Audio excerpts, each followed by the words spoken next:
Ils sont venus des quatre coins de la planète. Amérique, Corée, Iran ou encore Russie, tous sont venus se mesurer à la tour de glace de Champagny. Comptant pour la Coupe d'Europe, cette compétition de haut vol est également un bon moyen pour l'équipe de France de vérifier si son nouvel élan et son programme d'entraînement a payé au cours des derniers mois. C'est une équipe qui est en phase de progression et donc voilà, avec quelques personnes qui se détachent quand même du groupe, comme Luna, Coralie. Et l'idée, je suis venu pour amener en fait une démarche de haut niveau via l'équipe, donc via les stages. On a un stage toutes les 3 semaines, plus un stage par semaine sur Grenoble, et via aussi mon entreprise, 2OP Training, avec laquelle ils ont une planification et ils vont s'entraîner vraiment tous les jours. C'était nécessaire, ça c'est certain, pour rattraper le niveau international qui lui ne cesse d'augmenter en fait, on va dire d'année en année.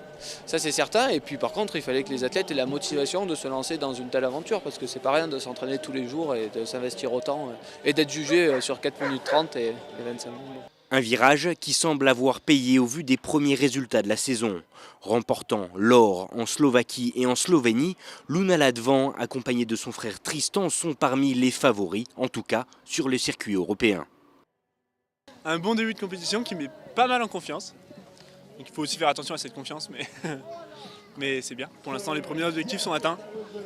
Une victoire à la Coupe Suisse, à la Coupe d'Europe en Slovénie, à la Coupe d'Europe en Slovaquie et au Championnat du monde jeune. Des fois, il vaut mieux juste privilégier plutôt la qualité que la quantité. Et ça, c'est sûr que c'est dans la démarche de professionnalisation du sport.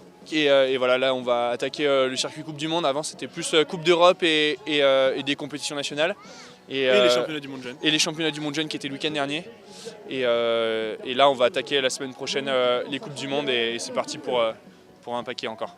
Avec 11 manches de Coupe du Monde cette saison, rien n'est encore joué. Mais aujourd'hui, rien ne semble pouvoir arrêter l'ascension de la fratrie Ladvan, ambassadeur grandissant d'une discipline qui rêve déjà d'olympisme pour 2022.